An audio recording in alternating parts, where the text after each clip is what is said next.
It's very simple. Just hold your body still without being rigid. And as things flow through the six sense fields, including the mind, thoughts, emotions, memories, judgments, sights, sounds, smells, tastes, on and on and on. You're being flooded by the apparent world, the illusion of this world. Just receive this. Just very simply receive anything that arises in those sense fields, including the mind. Just observe.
Just observe.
Those of you in Zendo, please come and gather in front of the altar. Those of you on Zoom, please turn toward your computer screen. Thank you.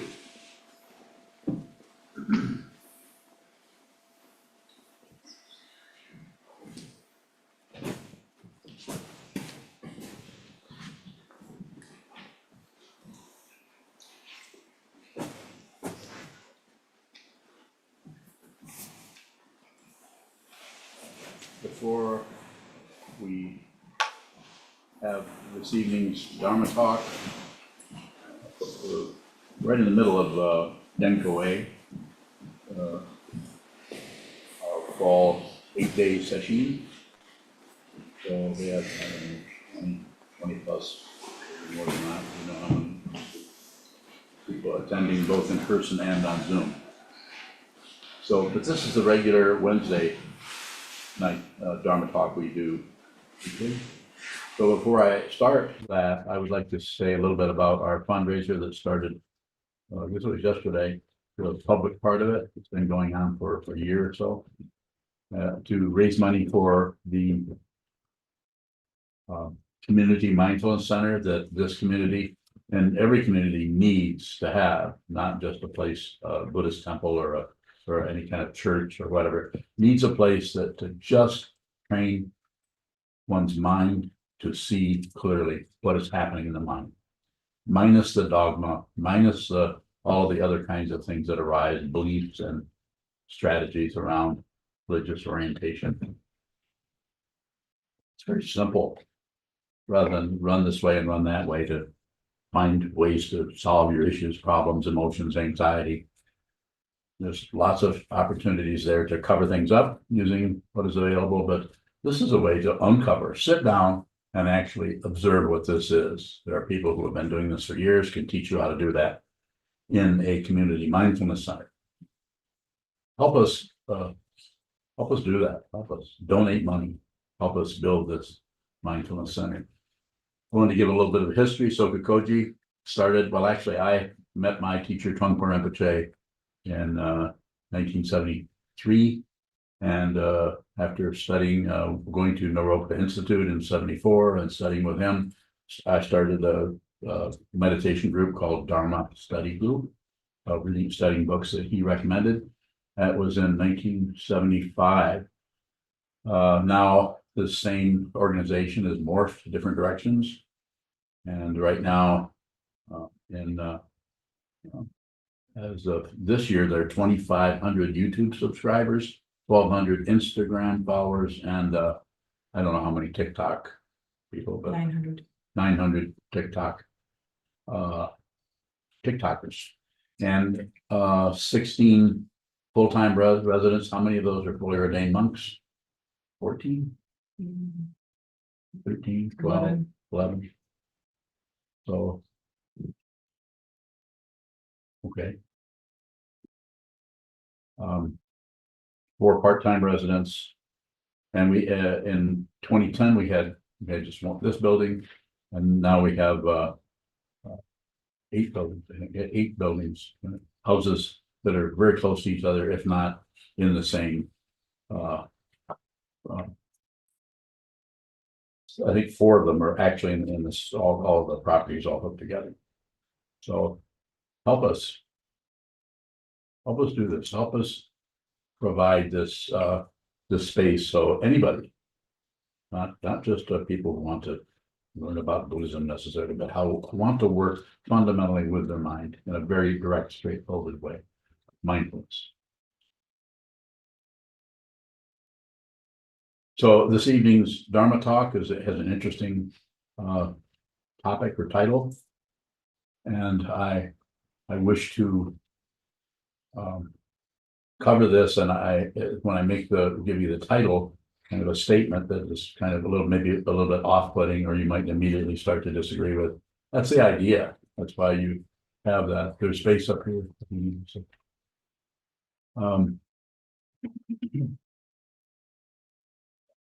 But I want to talk to you about why I title it that, so that I can get you to look at a particular dynamic in consciousness. That meditation practice, mindfulness practice, will help you begin to address. I said begin because it takes a while to do this. You can't just be a weekend warrior, let alone meditate for 3 years and have some kind of wonderful outcome. That is unlikely to happen. The title of the talk is, what was it?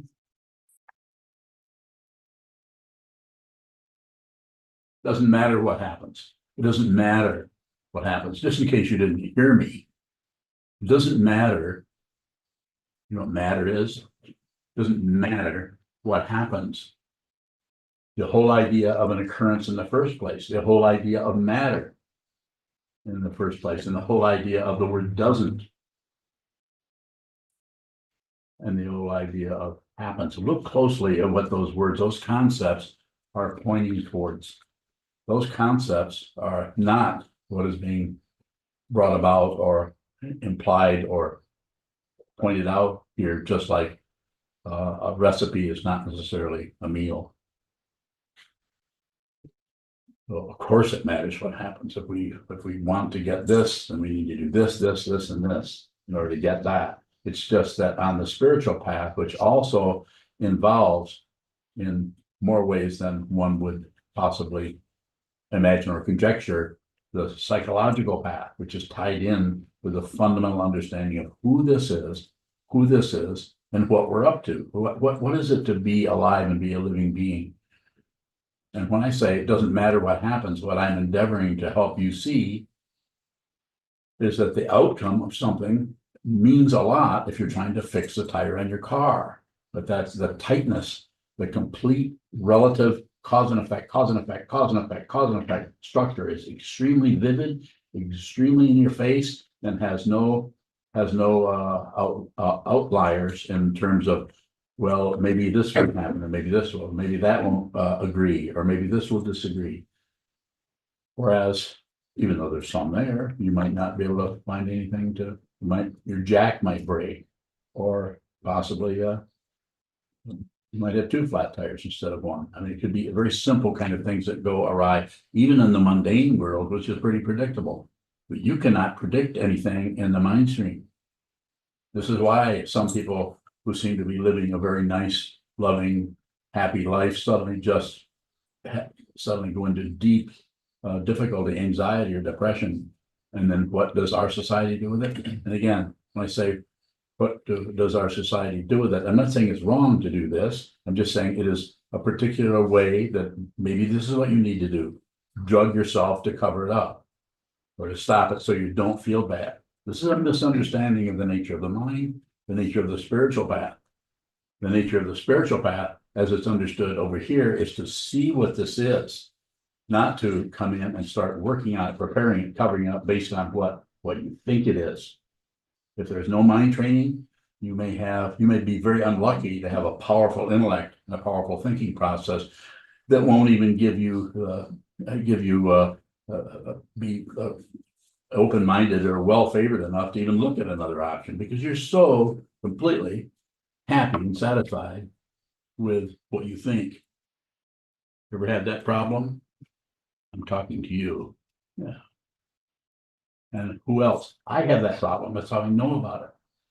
Everyone in here has an issue around grasping thoughts and trying to find some kind of a foothold or reference point so that we can get some kind of security in our life, some kind of freedom to not be at the mercy of these intense negative emotions. Maybe you don't have those. Maybe you don't have any negative emotions. I doubt that you'd be in this room if you don't have some negative feelings and emotions that are perplexing to you. So it doesn't matter what happens. Does it? Yes, it matters. But to put that at the forefront, well, if we do this and this, what will happen? If we do this and this, if we don't do this, then what will happen? To do too much of that conjecture, too much of that guesswork, it just covers up what needs to be seen. It's like being in the front of, to go back to repairing a tire on a bicycle or something. It goes back to just knowing something's wrong, but not being able to look at it. Whereas in the relative world that is strongly relative, physical things matter, you can actually see the flat. But in the mind stream, you can't see the difficulty of why things aren't rolling or going smoothly there. And so what do? Depends on what society is saying, or what your doctor's saying, or what your therapist is saying. And again, I want to go back and say, I'm not correcting any of that. You or me or any of us may get a lot of help from a therapist, a psychiatrist, or from taking Wellbutrin. I'm not against that. I'm just saying that without taking anything, without doing anything, without hiring anybody, without even paying anyone a fee, this is what I'm talking about, this Community Mindfulness Center. Even here, we have to charge a little bit. If you come to this retreat, you're paying something, probably not very much. This is not about making money. It's about helping people where they're at, and especially helping people who don't know where they're at and have to be, that needs to be pointed out to them.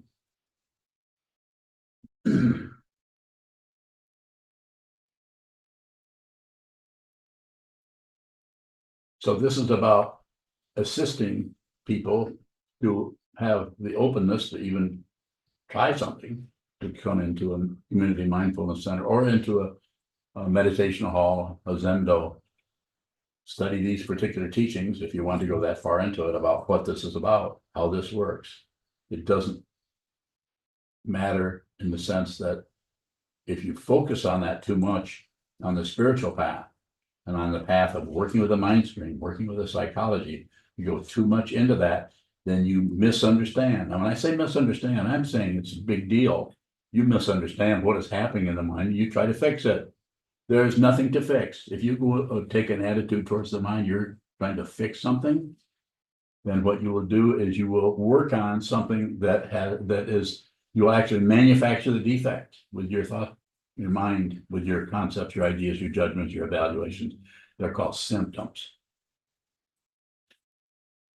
Now that works quite a bit, but you notice it gets the whole thing gets turned around because the motivation there is not fundamentally to help people. It is to make money. That's why there's no cure for something that I have is diabetes, because I'm sure there's a cure for that, but it's hidden because it's easier to sell, or it makes more money to sell metformin or all the other drugs that help with that situation, not to mention insulin. This is one example.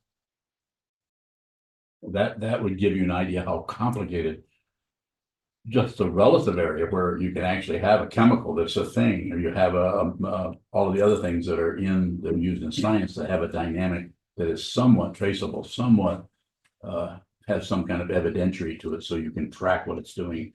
When this is brought together with that, it's brought together with that, it's brought together with that. So what are we doing with doesn't matter what happens.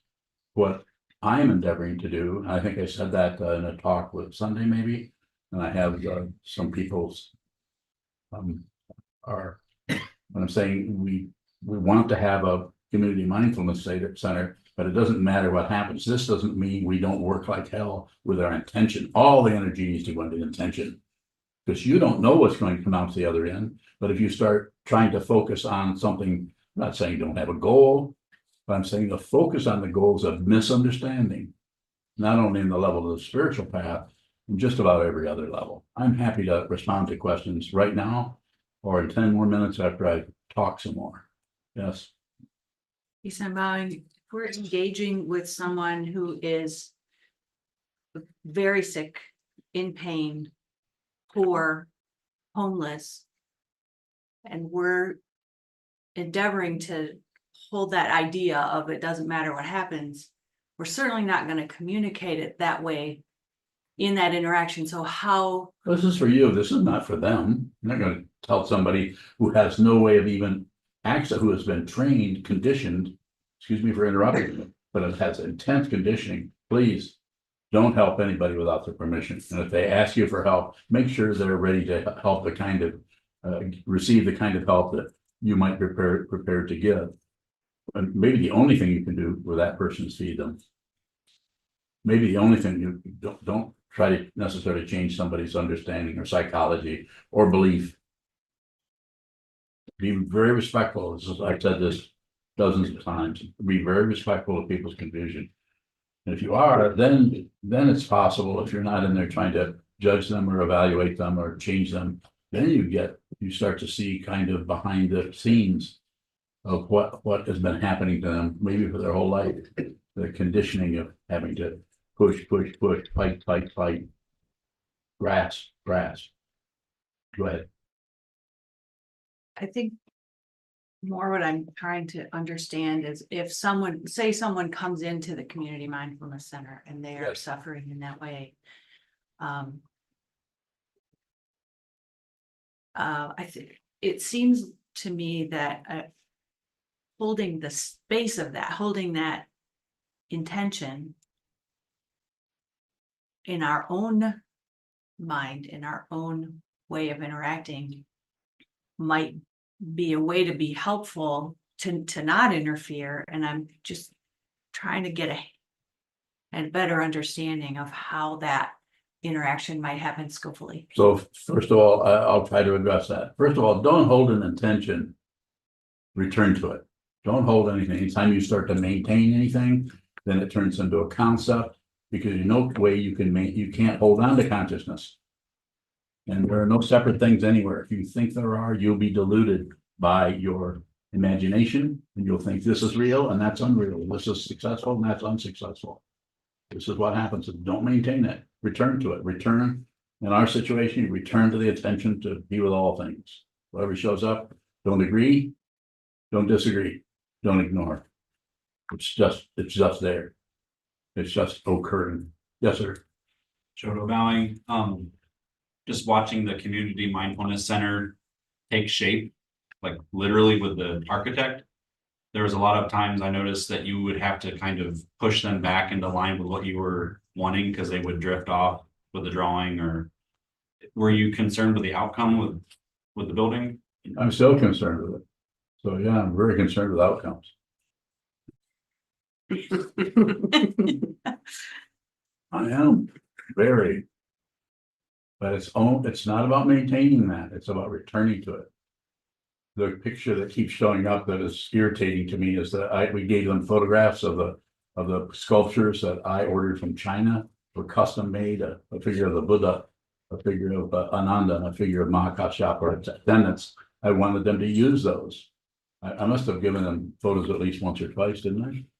3 times. Thank you. I didn't want to be too exorbitant with my numbers. Where's Andrea? If I get any numbers wrong, let me know, okay? So what I'm saying there is, when I saw that they just couldn't take a picture of that, they didn't have the software, I guess, is what Una was saying, they didn't have the software to do it. That's what I understood, but I could But be just wrong. to use that picture in place of the drawing of the stage or the platform, the altar area, and they're using, I don't know where they got those Buddha figures from, but they look more like aliens to me. So I'm not sure if I got close to what you were looking for, but it sure triggered something I was looking for. Shoto bowing. I'm wondering, in the midst of, it looks like you're caring about the outcome. What does it mean that it doesn't matter what happens? So it doesn't matter what happens, is I'm saying you have to be very careful not to get fixated on outcomes. Because everything is continually in flux. The nature of an illusion is, one, that it's holding still, and the other one is that it's moving. Those are both illusory. It's not doing either one. Yes. Kelsey bowing. So in this example where you do care about the outcome, or Yes. did, are you reminding yourself Sure. conceptually that it doesn't matter? Yes. Yes, I am. I don't have to even remind myself, because I know it doesn't matter. Because I am functioning in an illusion as an illusion. And therefore I can take any direction at any time. I can turn on a stack of dimes without making a sound. And it's not so because I'm so wonderful, it's because there isn't anyone here. And I'm not saying, believe what I'm saying. And you can even disagree and say, well, Sokuzan's just so wonderful and so proud of himself for being a nobody. And I think I'll go study under somebody else. Yes. Kelsey bowing. You've said before that Or I'm hearing it as at some point you would care less about what is happening or care less about what you're feeling. Some of that, yes, the emotions come and go and they don't belong to anyone, you know, we take personally what we feel so much, we're willing to hurt other people. And blame other people for how we feel. This is in your consciousness. That's as far as ownership goes here. It's happening in your, if I go like this, that's my fingertips that are making a sound and my fingertips that are feeling that. But if you do that, I would feel that. But if I do that, will you feel that? You sure? I don't know. It might sound like a kind of an obscure, where is he going with that one? Really consider the differentiation between my feelings, your feelings, my thoughts, your thoughts. Look closely at these, please. Otherwise, when I say it doesn't matter what happens, that is even a more distant concept that is very difficult to arrive at through thinking about it. It has to be seen. If you see it, then for 13 seconds, you may care intensely what is happening here, because that is what dependent origination is allowing you to do. But there's no clinging, there's no fascination with it, particularly, and especially no fixation. So therefore, that whole thing can come apart, and the whole thing will go in another direction. And the consciousness that is here or there or anywhere, since it's no longer fascinated or fixated on anything, you're liberated. If a palm tree falls over, you're not separate from it. Please consider what I'm saying. You don't have to believe what I'm saying, but consider it. Yes, sir. Shoto bowing, are you saying that the teaching that it doesn't matter what happens isn't at the expense of things mattering? Yes, I'm saying that. What fundamentally matters is that we save beings from suffering. Is that we see that people are suffering and frustrated and beating each other up, killing each other, imprisoning each other, manipulating, abusing each other, so that they can have the feeling of, because they're so convinced they are somebody who's suffering. The way they get rid of the suffering is to put that suffering onto someone else, torture someone, or murder them, abuse them, control them, make a lot of money, and then control everyone, which is what's happening all over our world right now in so many different forms. Huge avalanche of war and peace, war and peace, war and peace. Yes. Kelsey bowing.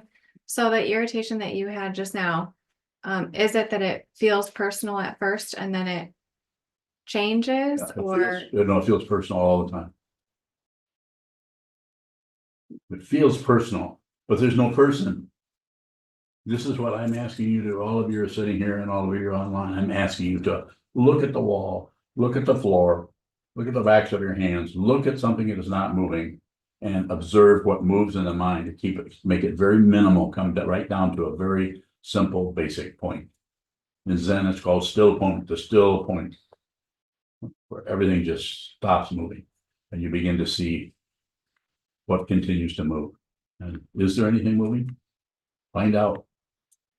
And that way, by training your mind in that way, when you get up and interact with your fellow human beings, your husband, your wife, your son, your daughter, your girlfriend, boyfriend, or your Dharma companions, you won't necessarily be attached to or believe in your thoughts. So my way of saying that, you won't care how you feel. That's a powerful statement to understand, to have in negative, positive, neutral, any kind of emotion can come and go and can not find an identity of someone who feels that way. It's just a feeling. It's not the person. So therefore, no agenda or propaganda is built up about somebody, about they shouldn't, and they start to get paranoid about what people are going to do or what they have done or how they mistreated us. You all know what I'm talking about. I'm not speaking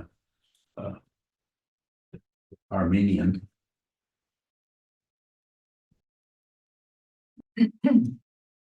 So Corinne bowing, you don't use the word legacy. Is there a reason? Is there something about the word legacy that doesn't resonate for you? Hard to spell.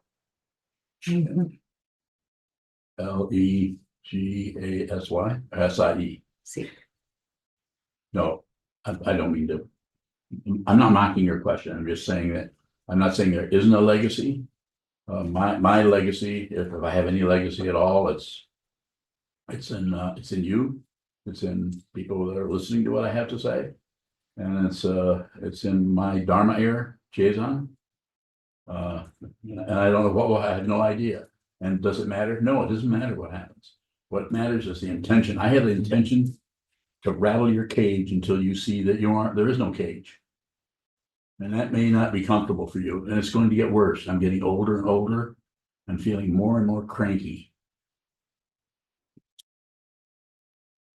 Yes, Future Valley, I'll come back to you. if we start to see our personality change depending on who we're with, it feels like we're a different person. Isn't that interesting? It's very good. Could you say that again? Because that's a very interesting dynamic that happens with all of us. And I don't want to just brush by that. Could you say it again so everyone can hear louder?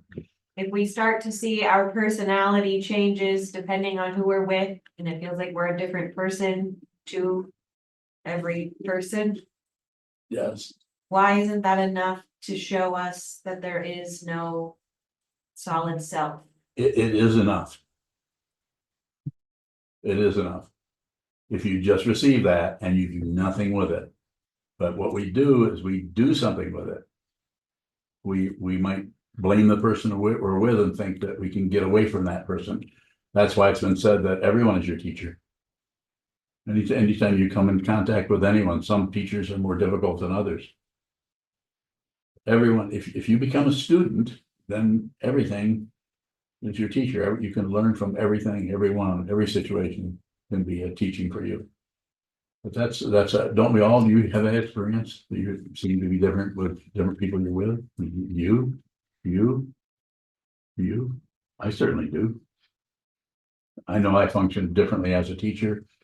So I don't have some kind of a blanket thing teaching that I give everybody, other than sit down, hold still, and watch your mind. But like I think I was saying this morning when Chedan was giving his talk, we talked a little bit about Tonglen. I don't teach that. I don't want to go into that so much. But there are some people I would teach Tonglen to. So I think maybe that might be a dynamic for them. Then others I would maybe never teach them that particular sending and receiving while riding the breath, receiving negativity with the in breath, sending out positivity with the out breath. It's too dangerous for people with very porous consciousnesses. So I don't, the world of the consciousness that is, when this body drops, the consciousness that you're going to be open to is, has no bounds, doesn't have boundaries. We're all headed towards that more. Why do we have trouble just receiving that? Fear. Because when we start to get where we start to receive that, some inkling of wisdom or just an open dimension or compassion, fundamental love for everything, no matter what, just fundamental consideration and caring for everyone, everywhere. The person who's treated us the worst, love for them. Not for what they did, but we see that they're confused, that they're banging their head on the wall and blaming you for it. So the compassion is ever going to rise. It would probably rise when you see that someone is torturing themselves and blaming you. And so what are you going to do? Fight with them or yell at them and say, it's not my fault, it's yours, or you're doing it yourself? How would you work with that? So that's why it's so important. The word I use all the time is just receive. Produce as little as possible. Even if you're absolutely justified, you know that this person is an ass and then it needs to be pointed out to them. We can't let that person get away with acting like that anymore. So we're going to save the planet from that, the version of that asshole.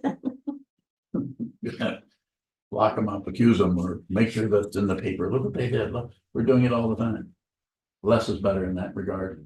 When would I say more is better?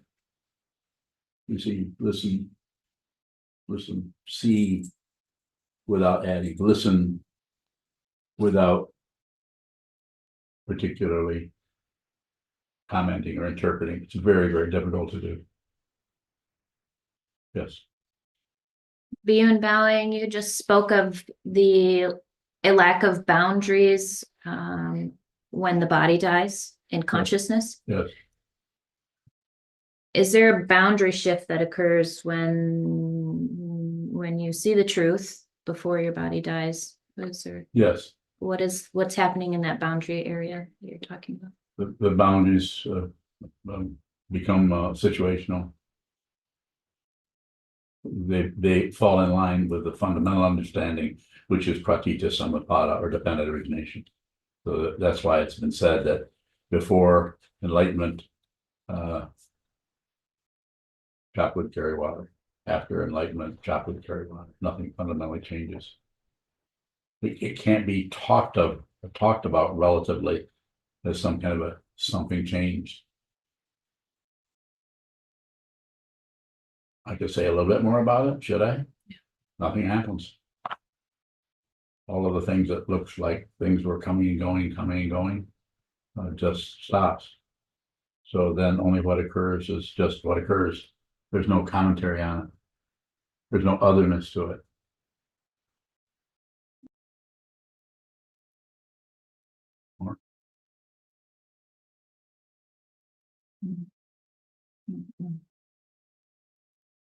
So Gurren bowing, if what I call the legacy lives on through your Sangha member and your Dharma heir, and the vision that you have for this center is sort of confusing for Sangha, how do we align ourselves with the vision when you pass?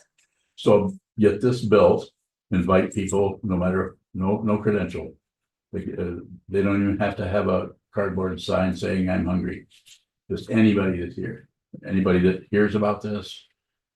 There's no promotion necessarily, just an announcement.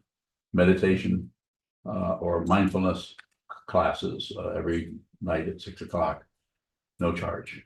And then if you do need to charge, let's charge someone else. Let's try to get money from people who are aligned with that, or possibly maybe there's some foundations that aren't particularly arming countries to go to war that might. There's one right down the street here called Kellogg Foundation. They won't help you do bricks and mortar, but if you have a program, they might consider it. And we get Andrea as a grant writer, aren't you? Yeah, so we get Andrea to write us a grant. And I'll take it over to Kellogg's. Well, I won't be here, but you will be. And so if you want to know the fruit vision, we'll build this one, and then we'll build one in Marshall, and then we'll build one in Kalamazoo, but we might change it based on what this looks like. We might modify it. The idea is to invite people to do something very simple. Come in, not teach Buddhism. If they want to learn that, they can come into this monastery. But there's no promotion going on to try to get someone to graduate from mindfulness practice into studying Zen or something like that. That would be up to them. No promotion. So more about it. So Gurren bowing, so to summarize, you're asking us to teach meditation and ask for money.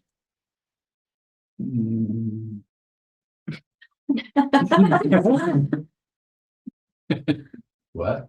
Okay, I'm asking you, that's the legacy. So Gurren bowing. Meditation, ask for money. Ask for money. I've never heard it simplified that. Say you want. I'm up here and say. So, yeah, ask for help. I mean, there's nothing wrong with asking for help to do something. That's what we're doing. We're endeavoring, just like we're doing here, or we're doing with this campaign. Sounds kind of simple, but maybe there's not much more to it than that. More. Sure. Shoto bowing, how do we work with relative agreements with people? When we have an understanding that it doesn't matter what happens, but the other party doesn't. So you do it both, you do both at the same time. It's called, the fancy word for this is Advaita, non-dual. It's an ancient teaching, goes back to the Upanishads, even further.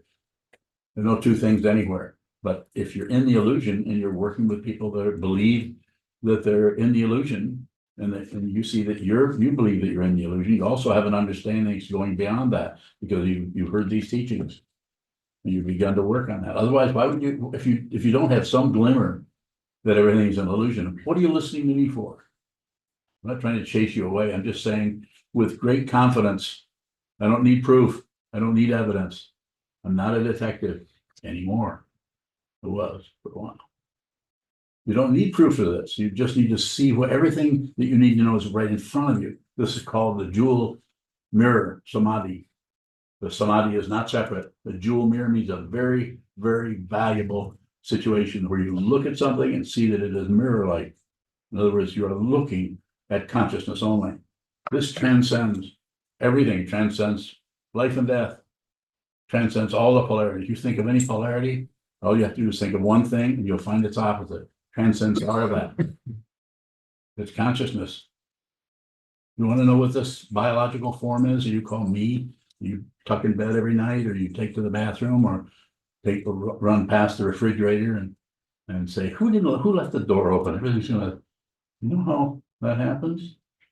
That seems so real, but it's relatively real. It's not ultimately real.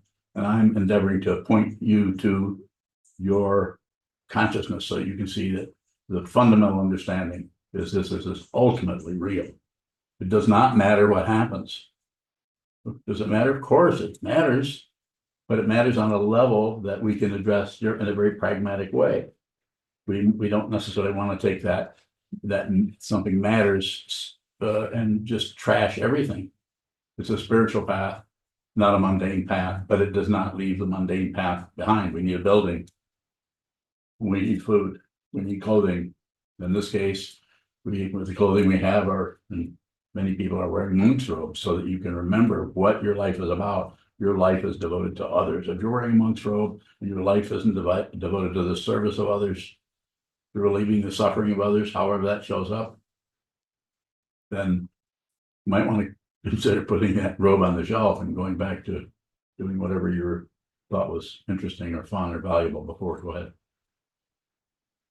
Beyond bowing, how are you consciousness only and Sokuzan Bob Brown?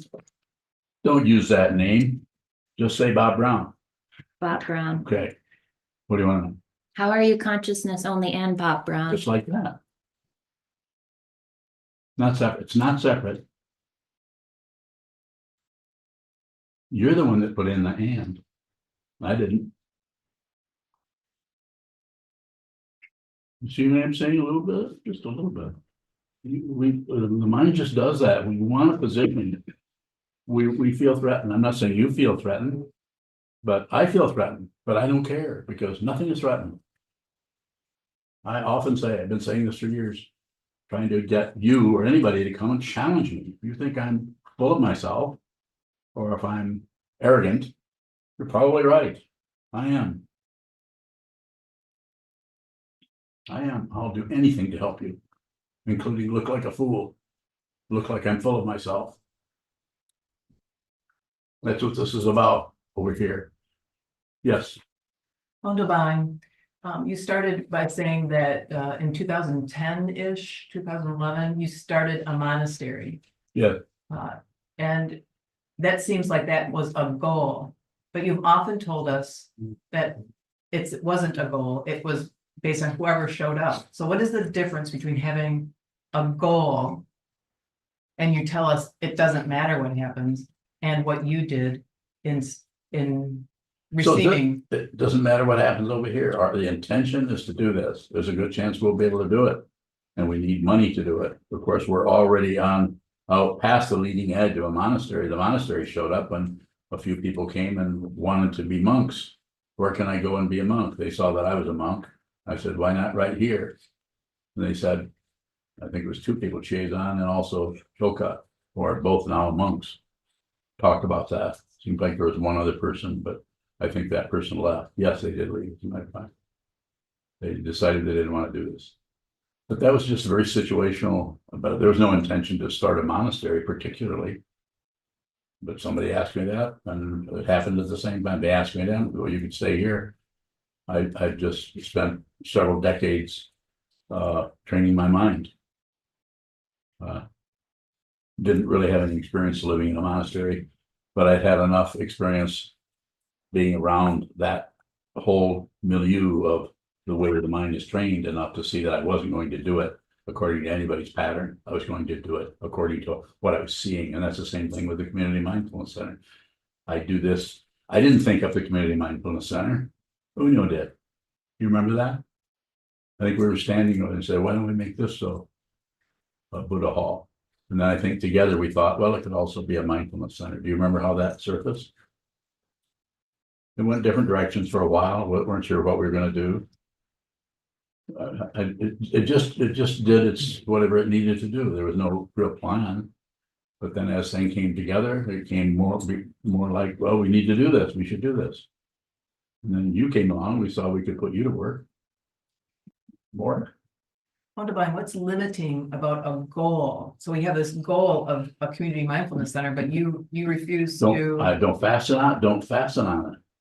Don't return to the goal, because every time you return to it, it changes slightly. Have you noticed how it changes? The height of the roof just changed because of cost, and it's quite entertaining. I'm sure you might not call it entertaining, but it's quite entertaining to see the way the architect and the builder work around and try to continue to figure out ways to get our business.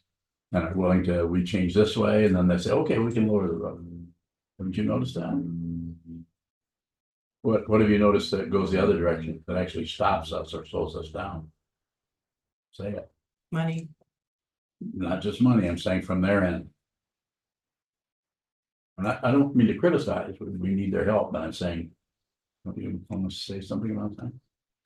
Divine, they interpret what you say and they are trying to solidify it. Okay. Yeah, I guess I'll have to say it. They don't do what they say they're gonna do. Have you noticed that? So it changes our dynamic, but I don't want to get into the logistics of that whole thing. That's a very difficult area sometimes. We're still working on it. We need your help. We want to do this. I want to do this. And when I say outcome doesn't matter, you can come back and say, well, outcome doesn't matter. Why should I give you any money? Go ahead and say that. Want to say that? Yeah, you got any money? That's probably why you don't want to say that. But some people have said that. Sure they have, and they should. I know someone who's a multi-millionaire that could probably just buy the whole thing, but they're not about to do it. Because they don't do bricks and mortar. And they have a right to do this. They're the ones who've made the money. Although, did they make the money? You can't just up and make money. You have to have a particular way of working with everything, a whole society, your education, the very intelligence you're born with, the culture you're born into, the family you're born. I mean, everything plays a part in that. You can't just be born Shanjian. Decide you want to be an attorney. You have to be born an attorney, don't you?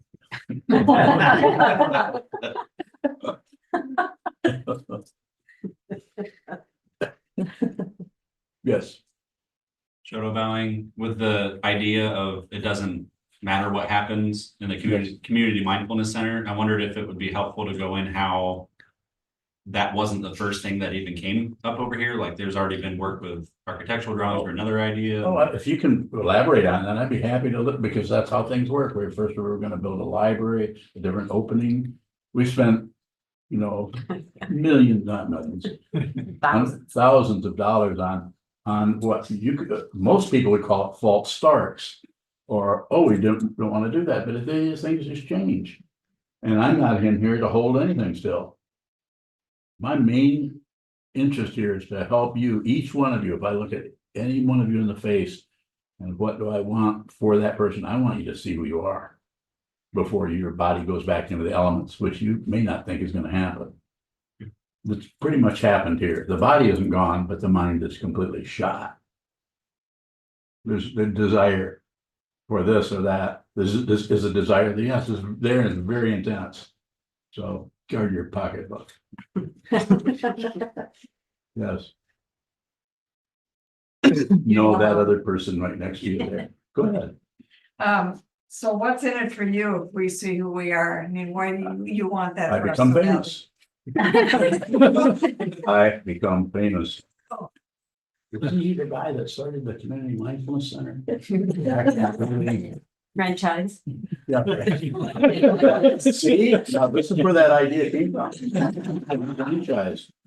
So I might have some ideas, but that's where this comes from. It's always done with others. Just like the monastery was done with Jason. I'm not saying that Jason couldn't have left and gone back into his training, working with plants, bugs, rocks, and weeds. Isn't that what he said? Isn't that what you do, Jason? Where are you?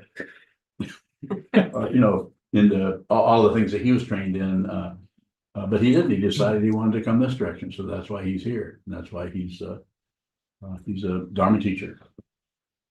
So, but if he had not come, would Shoka was here then.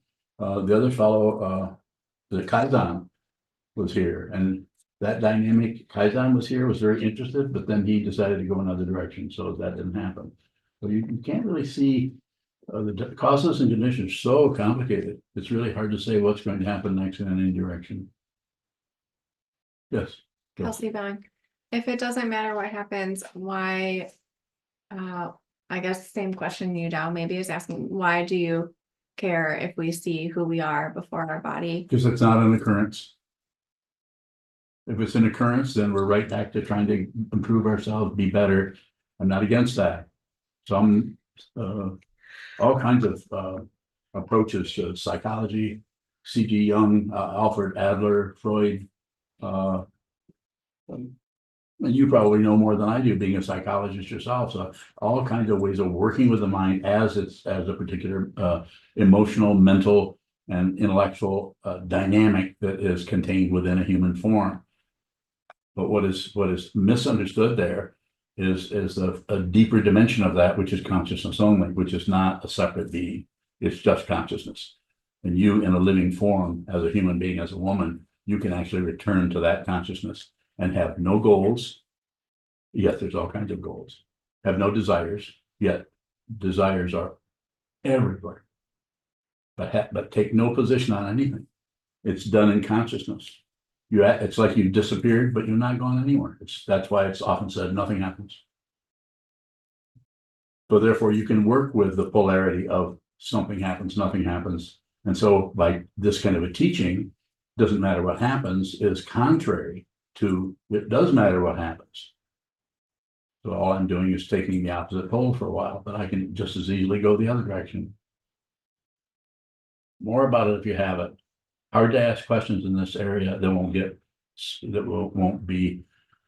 will actually get something out of this area here that actually is going to be fundamentally helpful to everybody. Go ahead. Mazuku Bowing, does everything that appears to happen cover up who we are? Only if you cling to it or grasp at it or reject it or shut up. If you do something with it. But everything that appears to happen, it just appears to happen. Very much like watching a movie all the time. Do you enjoy commercials? The best part of the movie. No, it's not. There, shut them off.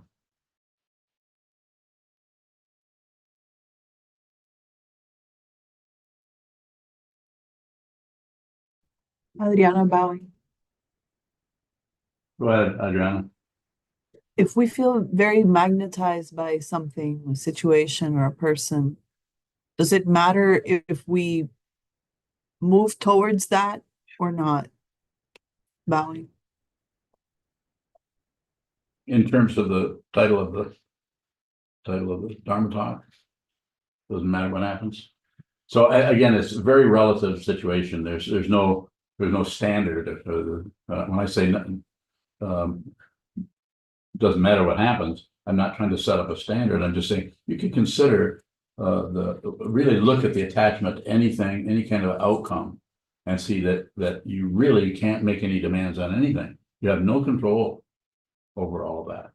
It's just an amazing understanding that is not occurring to an individual person. It's just an understanding. So I would say the only way I can respond to that is say sometimes it's going to matter and sometimes it's not going to matter. It's just a very relative situation, but ultimately nothing matters.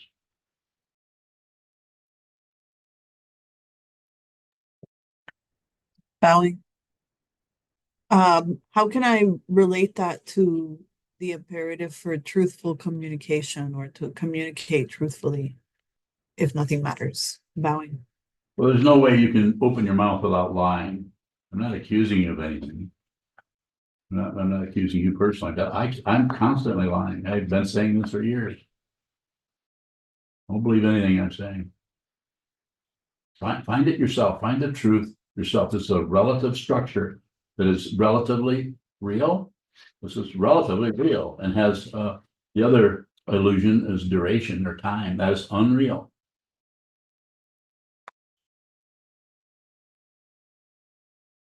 Yes. So current bowing today, one of Atisha's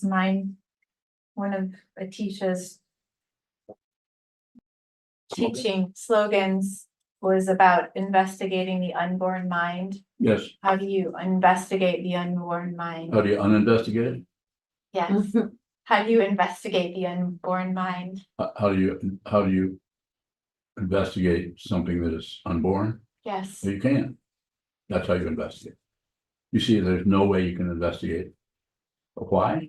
Because mind is unborn. And why can't you investigate it? Because an eye can't see itself. Use a simple, kind of a silly statement. You can't actually see this. That's how you see it. So Corinne bowing, if I can't do what you teach and I can't see what you see and I can't believe what you are teaching. Careful there. Can't believe what I believe. And what do I do? Does it look like I'm believing something? I can't believe what you're teaching. I'm not asking you to believe anything. If I can't do anything that you're asking, what does it mean to be a student? Anything that I'm saying or anything that is happening, first receive it from this teacher and then see that everything is your teacher. You have to see it. You can't just play around with it. You have to really have a teacher. This is why quite often spiritual organizations end up turning into cults or turning into something that serves or looks like a cult. That people get so attached to the teacher, doing what the teacher says. It even says this in the Buddha Dharma, everything the teacher says that I will do. This is a medieval teaching. I'm not sure it's so valuable now. I think situationally, there are times when that may be the only way that a person could work with it, is to do that. But it's a situation. It's not a broad thing where you have to obey the teacher.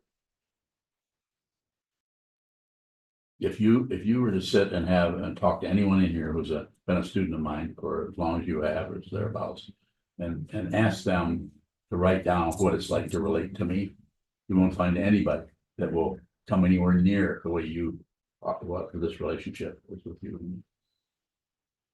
Might have some similarities, but it's totally different. Do you see what I'm saying a little bit? Does anyone else have a question in that area, especially along the lines of what I'm saying?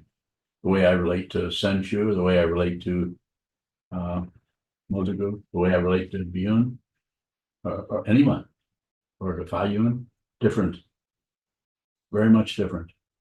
Not because I'm such a wonderful, insightful person. It's just that this functions as a mirror. Not because I think I'll mirror people back and somehow have this great spiritual transformation. I'll help this person do that. No, I'm not separate from you. You go into hell, I'm there.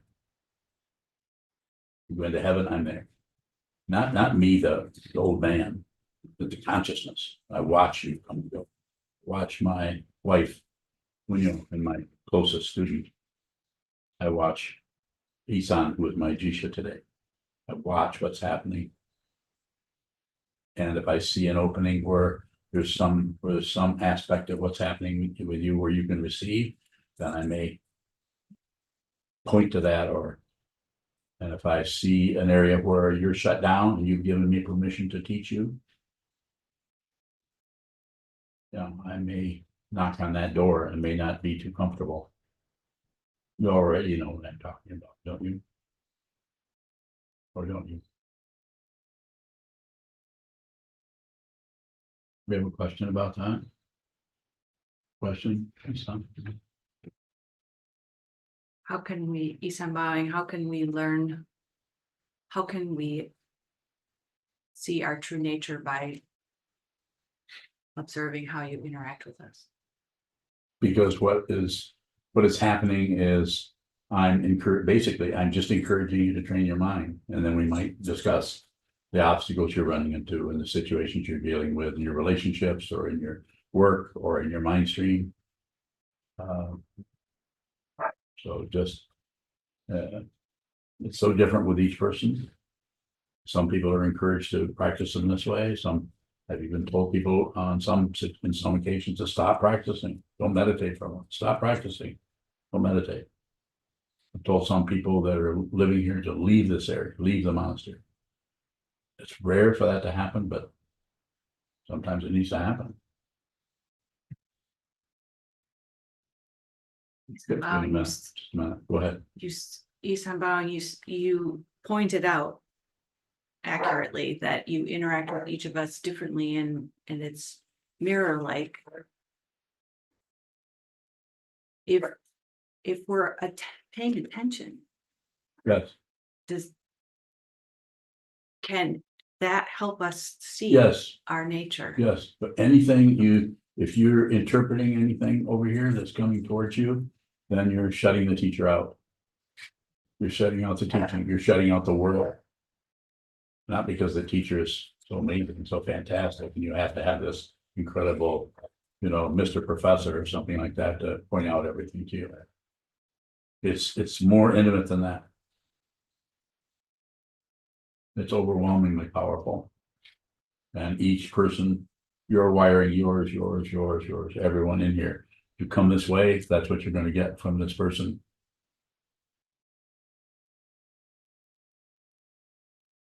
There's a solid person that's not here. There's still a human form, there's still consciousness here. And there's a consciousness that had two teachers who were students of the Buddha's Dharma down through the centuries. Yes.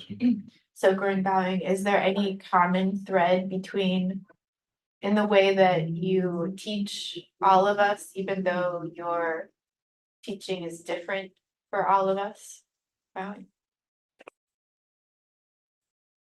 So I don't know how, maybe there may be another question around it, but we're not separate. No one is separate from anyone else. But we take on the characteristics. We have very simply put different skin color, different eye color, different hair color, different sexual orientation, different age, different intelligence level, and there's just so many differentiations happening there, and it's happening, and we tend to use those polarities just as much as just you can get up and leave the room and the rest of us are still here. Creates an incredibly intense illusion of separation when fundamentally nothing is separate. You can't leave this room. You can't ever leave any room anywhere. You can't go anywhere. Nothing moves. Nothing occurs. And yet what does occur is the illusion. So sometimes I stand up and dance around or fall over or bump into the wall trying to say, this is unreal. So that you can see it. So there's a possibility something might shake loose in your mind stream that tends to be hooked down to something or all frozen like ice.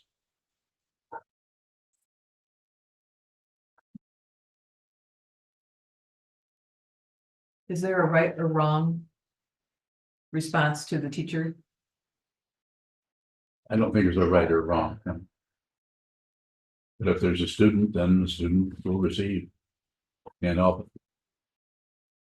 Is there a right or wrong way to receive? I think so.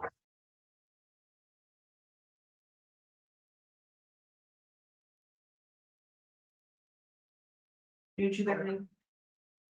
If we are not a solid self, what are you mirroring back to us? The illusion. You just had an interview with Sokuzan today. You Can you see what happened in that? You don't have to go into the personality of the person, but do you see what happened in the Dogus? Sure. You remember it? Vaguely. Interesting that you would use the word vaguely, but I remember it vividly. And I don't remember a lot. But I know it's about you and your relationship dynamics. I'm very clear on those, but I can't do it for you. And so what was my main feedback to you? It's an illusion. Well, what did I say to do about it? Just receive. Huh? Just receive. What else?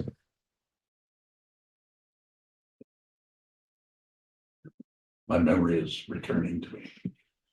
Practice, train your mind. Watch what moves so that you can eventually see that this is unreal. It seems so convincing. We're so sure of our thoughts and our emotions. And we have stories and proof, and we have evidence that this happened. She said, they did. And sure, that all happened. That's why this looks so much like it is occurring, it is real, but it's not.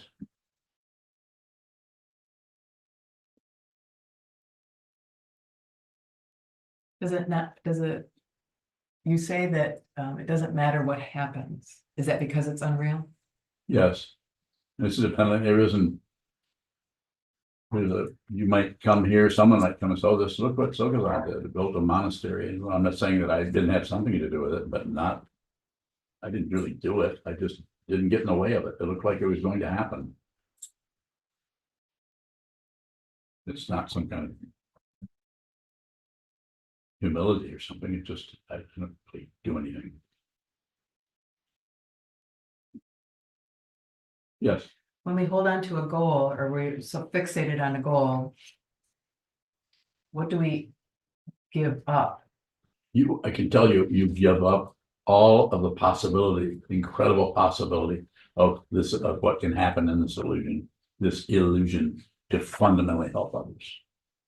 Your own personal ideation around what you want and you're grasping at the greed about wanting success.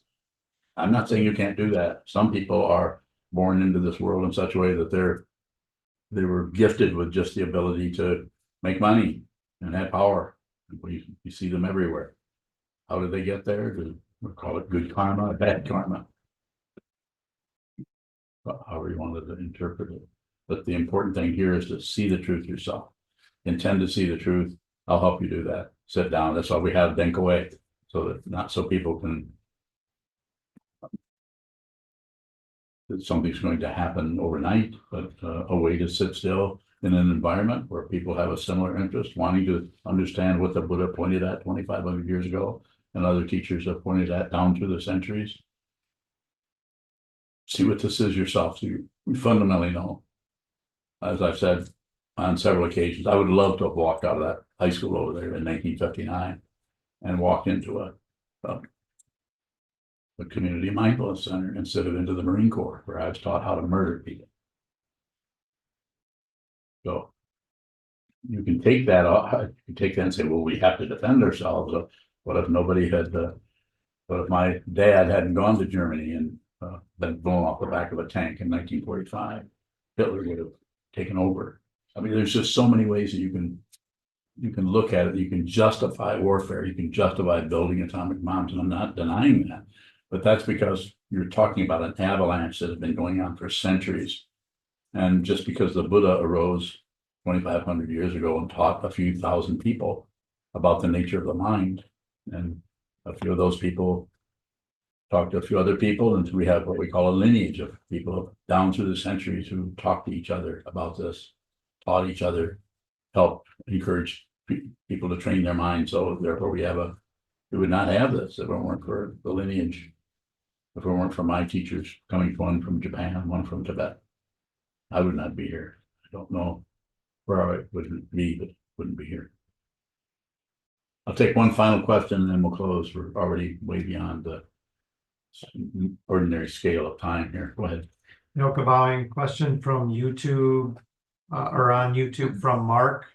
Mark bowing. How do we consciously manifest positive in quotes, change into our life and the lives of others while operating from a state of knowing that it doesn't matter and that positive, negative is illusory. That's just exactly how you do it.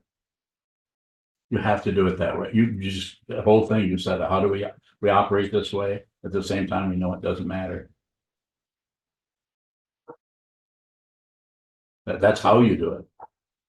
But the way in which that may be, that may show up is train your mind so you are no longer get your idea of meaning or value or of the truth from anybody, including the Buddha, including me. You don't get it from anybody. As was said earlier today, I don't know, maybe I said it, maybe somebody else said it. I can bring it back up. I don't know if I can, but when I began to understand what Buddhism was, it came apart because it's just a pointer that is pointing at the truth. And it just comes apart when you begin to see what it's actually pointing at. How did that show up in Chazon's talk? You remember? No? You remember? It was about the antidote. The antidote, thank you. If you see and understand what it means by antidote, then that's all you have to do. And Buddhism is an antidote to the war and peace and the constant turmoil and the suffering of samsara. The teaching of the Buddha is life is suffering, the cause is desire, the goal is cessation, and the path is train your mind to see what is true. And what is true? There's no single person anywhere. So what's actually suffering? Find out. Stop trying to push away the suffering and find out who suffers. Who enjoys pleasure? Who suffers? Find out the identity. It's a mistaken identity. If you think otherwise, perhaps I'm wrong. I don't know. Thank you so much for your attention.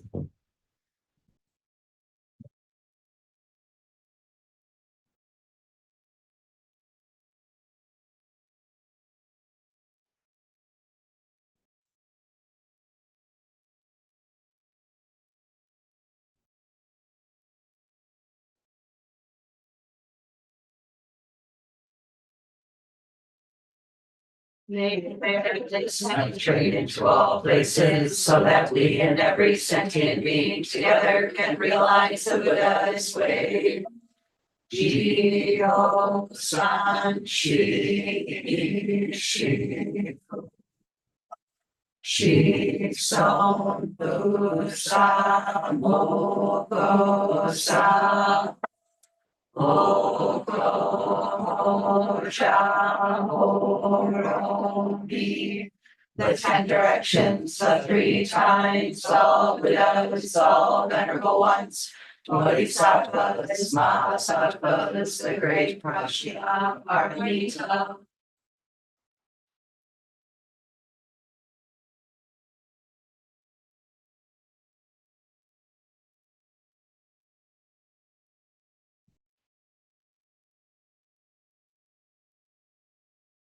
Love to see those smiling faces.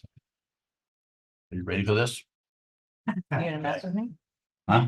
You can mess with me? I'm not gonna mess with you. I'm gonna help you. Help me. 1, 2, 3. I was trying. Behind her, will you? Hold on her. 1, 2, 3. Oh, good.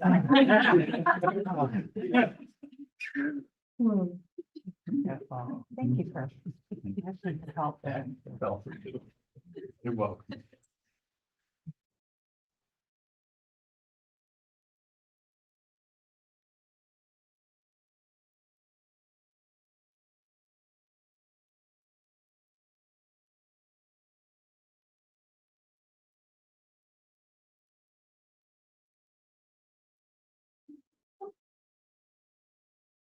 Nice to see you.